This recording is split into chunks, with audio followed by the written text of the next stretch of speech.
Hi, I'd like to welcome you to week 6 of the St. Aidans Institute course on Anglican Theology.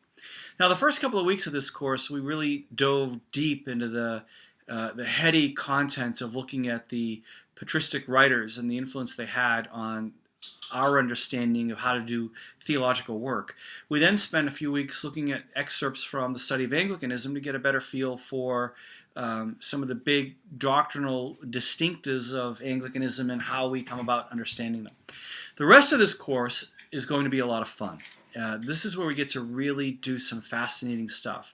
We're going to look at a number of the key Anglican writers, people that most Anglicans don't even really have much understanding of, and people whose legacy has a very large impact on the way we view ourselves today.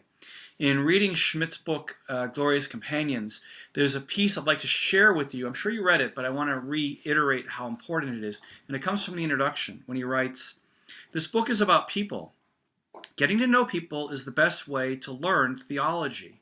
It was as a person, after all, that God disclosed himself to the world." So by getting to know some of these people, a little bit about their biographies and a little bit of reading their first-hand writings, we'll get to really understand some giants of Anglican thought.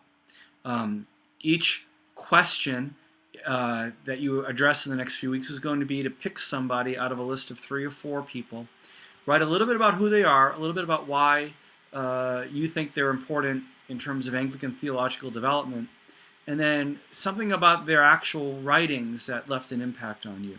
Now, let's not get all heady and theoretical and academic about this. Let's really share what speaks to your heart and share what really has impacted you. And try not to have us all do the same thing. So if someone ahead of you posted on the person you were going to post on, pick one of the others. We want to make sure we cover everybody.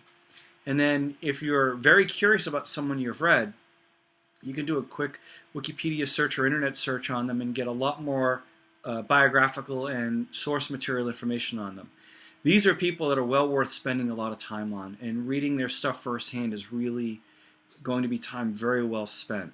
So my hope is this will just whet your appetite and get you into a feel for who they are and why they're so significant. So this is really going to be the fun part of our course, and I hope you do get to have some fun with it. God bless you, and I will see you in the classroom.